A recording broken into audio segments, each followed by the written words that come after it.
Hey there! In today's video, I'm going to show you how to add these fun 2024 recap to your Instagram story using just 6 photos. As the year comes to an end, it's the perfect time to create a memorable photo dump and reflect on your best moments. Let's get started. Open Instagram and head over to our official profile.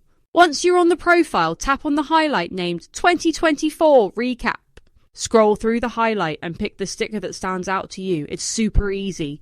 Next, tap Add Yours and it'll open in your Instagram camera. From here, you can either snap 6 new photos using the collage icon, or select your favourite moments from your gallery that truly capture your 2024 highlights. Once your photos are ready, post your story and voila! Your 2024 recap photo dump is complete. And that's it. Now you can share your favourite memories from 2024 with friends and family and let them join in the fun by creating their own recap stories. If you enjoyed this tutorial and want more Instagram tips, don't forget to subscribe for more helpful guides.